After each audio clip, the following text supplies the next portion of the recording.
તો કાલે આપણે વાત કરી હતી, શું વાત કરી હતી કે વિભાજ્ય સંખ્યા અને અવિભાજ્ય સંખ્યાનું વિભાજન કેવી રીતે કરવું. કુલ કરીને સંખ્યાના ઘણા બધા પ્રકાર પડે, બરાબર. એકી સંખ્યા, બેકી સંખ્યા, વિભાજ્ય સંખ્યા, અવિભાજ્ય સંખ્યા, યુગ્મ સંખ્યા, અયુગ્મ સંખ્યા, પ્રાકૃતિક સંખ્યા, પૂર્ણ સંખ્યા, પૂર્ણાંક સંખ્યા, એવું બધું ઘણા બધા પ્રકાર આવે. પણ અત્યારે હાલની અંદર આપણે શીખવાનું છે કયું? વિભાજ્ય સંખ્યા અને અવિભાજ્ય સંખ્યા. જેમાં અવિભાજ્ય સંખ્યાની યાદી બનાવી લઈએ એટલે લગભગ વિભાજ્ય સંખ્યા આપણને ખબર પડી જાય. તો 1 થી 100 સુધીની અવિભાજ્ય સંખ્યા કઈ કઈ છે એ આપણે કોષ્ટક દોર્યું છે. તો કે ધોરણ 5 સીઈટી ગણિતમાં સંખ્યા, અવિભાજ્ય સંખ્યાઓ કઈ કઈ અને કુલ કેટલી સંખ્યાઓ આવે છે.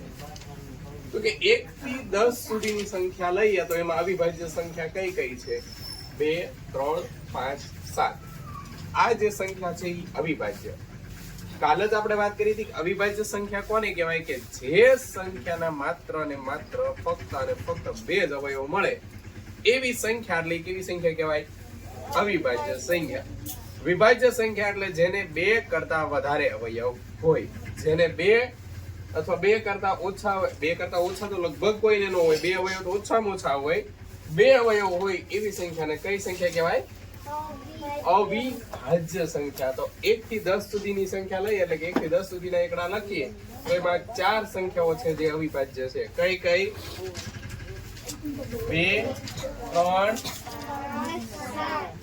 ફરી એક વખત રિવિઝન કરી લઈએ કે અવિભાજ્ય સંખ્યાઓ એટલે કેવી સંખ્યા? કે જે સંખ્યા એના એક ઘડિયામાં, એકના ઘડિયામાં 2 જ જગ્યાએ આવે. આપેલી આ 4 સંખ્યા જોવો તો 2, 3, 5 અને 7 એ એના ઘડિયા સિવાય બીજા કયા ઘડિયામાં આવે? અને એકના ઘડિયા સિવાય બીજા કયા ઘડિયામાં આવે? જવાબ તરીકે કેવી રીતે આપણે 2 નો ઘડિયો લખતા હોય? 2 એકા 2, 2 2, 3, 2 4, 2 5. જેમાં અહીંયા સંખ્યા આવતી હોય ને ઈ આપણી સંખ્યા કહેવાય. એના આપણે જવાબ તરીકે લેવાની છે. એ સંખ્યા અવિભાજ્ય છે કે વિભાજ્ય છે આના આધારે કહેવાનું. સમજાય છે? તો 2, 3, 5, 7 ઈ 4 સંખ્યાઓ એવી છે કે જે 10 સુધીની અવિભાજ્ય સંખ્યા છે. 11 થી 20 સુધીમાં કોણ કોણ છે?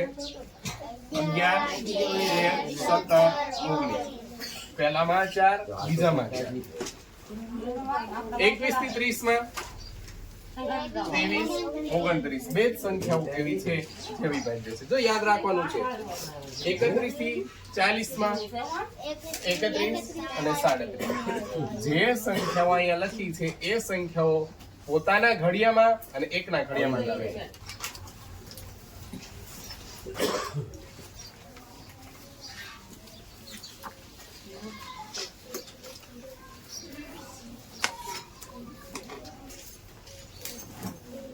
એકના ઘડિયામાં આવશે અને બીજું પોતાના ઘડિયામાં આવશે. જેમ કે 2 એકના ઘડિયામાં આવશે, 2 2ના ઘડિયામાં આવશે, 3 3ના ઘડિયામાં આવશે, 3 એકના ઘડિયામાં આવશે, 5 5ના ઘડિયામાં આવશે અને 5 એકના ઘડિયામાં આવશે. સમજાય છે? એ રીતે.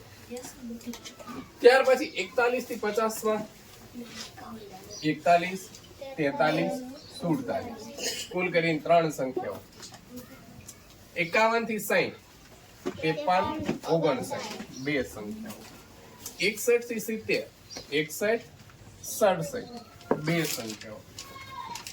71 થી 80, 71, 73, 79. કેટલી સંખ્યા? 3 સંખ્યા. 81 થી 90, 82, 89. બે સંખ્યાઓ. અને 91 થી 100 માં 97. એક જ સંખ્યા એવી છે જે અવિભાજ્ય સંખ્યા છે. આ જે સંખ્યા છે ને એ આપણે યાદ રાખવાની છે. ડાયરેક્ટ આમ યાદ રાખો તો ચાલશે. 2, 3, 5, 7, 11, 13, 17, 19, 20, 29, 31, 37, 41, 43, 47, 53, 59, 60, 71, 73, 79, 80, 89 અને 97. આટલી સંખ્યાઓ છે અવિભાજ્ય સંખ્યા છે. અને અહીંયા આપેલી સંખ્યા છે એના એ ઘડિયા સિવાય બીજા કોઈ ઘડિયા નહીં આવે. ગમે ત્યારે તમને ટાઈમ મળે ત્યારે 1 થી માંડીને 30 સુધીના ઘડિયામાં કે તમને જ્યાં સુધી જોવું હોય ત્યાં સુધી આ ઘડિયામાં જોઈ લેવાનું. જવાબ તરીકે અહીંયા આપેલી સંખ્યા કે નહીં આવે. સમજાય છે? 2 ના ઘડિયામાં 2 5 10 થાય છે ને એવી રીતે તમને કોઈ પણ સંખ્યાનો ગુણાકાર 89 નહીં મળે. કેમાં? ઘડિયામાં 73 કે જવાબ નહીં મળે.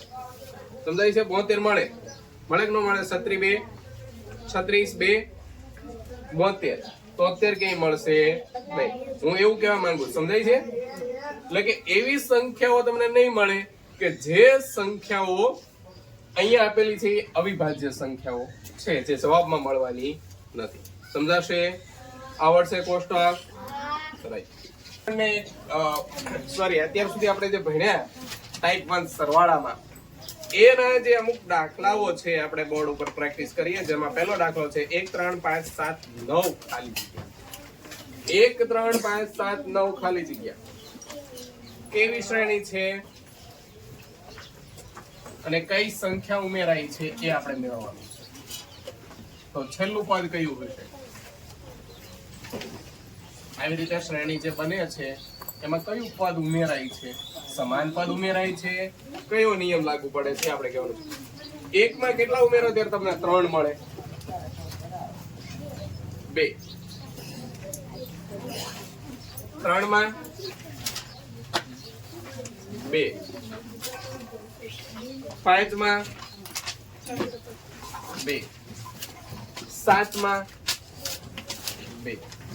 તો 9 માં કેટલા ઉમેરવાના હોય? 2. 1 માં 2 ઉમેરો 3, 3 માં 2 ઉમેરો 5, 5 માં 2 ઉમેરો 7, 7 માં 2 ઉમેરો 9, 9 માં 2 ઉમેરો એટલે 9 વત્તા 2 કેટલા મળશે? 11.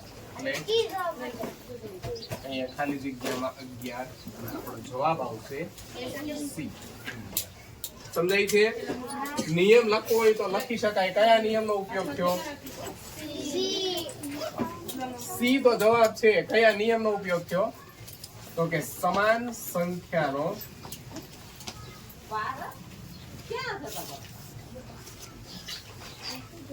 ઉમેર. કયા નિયમનો? સમાન સંખ્યાનો ઉમેર. સમજાયું? બીજું ઉદાહરણ, સોરી બીજો દાખલો લઈએ.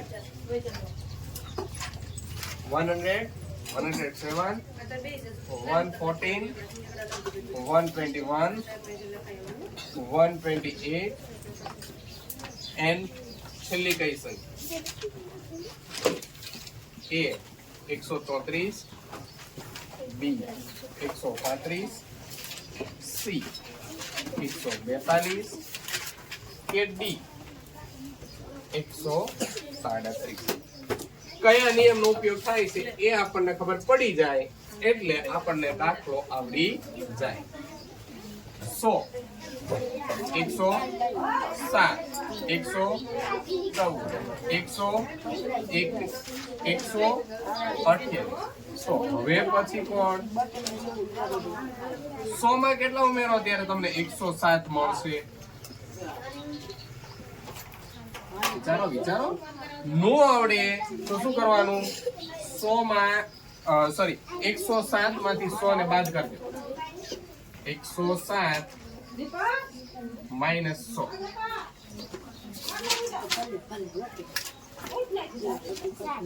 તો કે બાદબાકી કરતા 7 તો આપણે ઉમેરવાની કઈ સંખ્યા થાય? 7. જે બાદબાકી મળે ને એ સંખ્યા લઈએ. 114 માંથી 107 બાદ 0 10 14 માં 7 જાય 7 0 0 કેટલા મળ્યા? એટલે કેટલા ઉમેરવાના? 121 માંથી 114 બાદ કરો. બાદબાકી કરતા 7 0 0 કઈ સંખ્યા મળી? તો અહીંયા પણ 7 મળે છે. 128 માંથી 121 બાદ કરો.